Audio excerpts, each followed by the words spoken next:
So today we got an interesting test. Can you actually cut in a ceiling line with a dollar store paintbrush? This is our dollar store review. Can you actually paint a room with tools from the dollar store? So this is as good a test as any. So we've got this super dark color right here, a matte finish. We're using Behr Dynasty, and can I actually cut a line with this dollar paintbrush? Now, that's about as cheap as you can possibly get for a paintbrush, but let's put it to the test. Can you paint a room with dollar store tools? Here we go. And more specifically, can I actually cut a line with it? So let's see how this thing performs. It's pretty stiff right off the bat, so not what I would want for this paint, but here we go with the dollar store challenge. Being a flat brush, it's a little hard to get in the corner, but we manage there. Being really stiff, it's leaving white marks underneath. It's not allowing the paint to cover 100%, but so right off the bat I notice it doesn't hold a lot of paint, so I can't drag my line very far.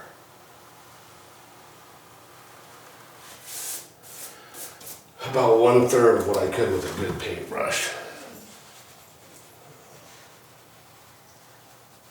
So my filaments aren't making a nice point, so it's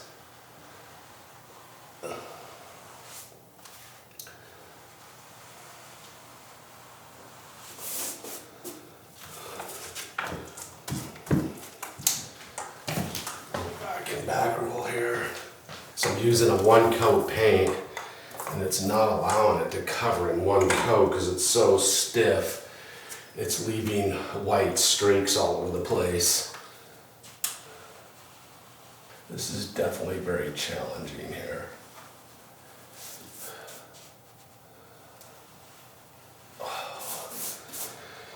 This is not going to work out so well.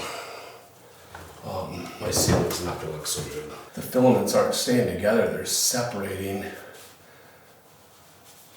and it's not giving me a nice, like, sharp point to draw a line with. They're all splayed out.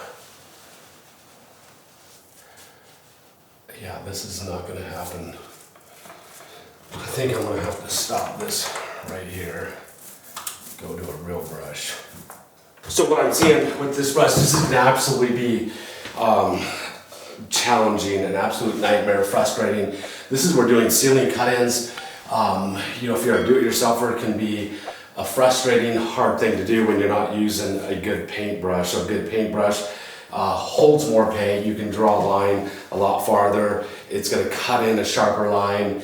It's going to not leave streaks, right? And this is so stiff, it's leaving streaks. I'm gonna have to go back and touch up even with a one coat paint. And it's gonna be just a frustrating process that's gonna make painting not enjoyable. All right, now I'm gonna take a real brush, a $20 brush, and I would say this is a really good cut-in brush. So this is a Brook from Premier. So you can see how fast I can go back. My brush point, I've got a nice point, was able to fix all that stuff really fast. It's coming to a nice point. It's not leaving any white streaks underneath because it's soft enough to allow the paint to cover. So I can fix all this stuff so that my ceiling line doesn't look terrible. Okay, now I'm gonna go up here and fix those cut-ins with the dollar brush. Now you're gonna see the difference with the professional brush. I'm gonna get this thing up here.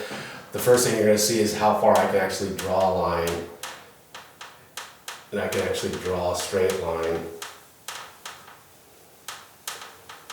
The brush is still holding paint, still laying out paint. Easy to manipulate the tip of the brush. You can see how far that line just went and come back other way. Just lightly holding the brush, it's drawing a line all on its own. Perfect line right there on a really difficult surface to paint. I'm going to just laid out. It's leaving no white streaks underneath. Just like that. Shoot it one more time. Come to the end, what it looks like. The comparison. Once again, this is a 3-inch. The dollar store brush was 3-inch flat. This is 3-inch angled. Get it up there, get it in position. Hold your breath, hold your arm steady, draw your line. And come back, make any corrections.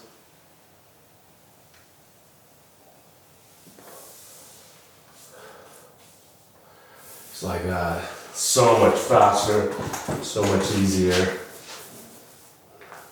So there it was. Put the dollar store brush to the test. Grab that brush, show you the difference between the two brushes real quick here. So here's my dollar store brush. Here's my Brook Professional brush. Length of filaments, obviously they're going to save a lot of money by cutting the filaments down. There's not as many filaments in there. They're really cheap filaments. Don't hold paint, don't lay out paint. The ends of it is really rough and jagged, so that's what's making it challenging to actually cut in a line.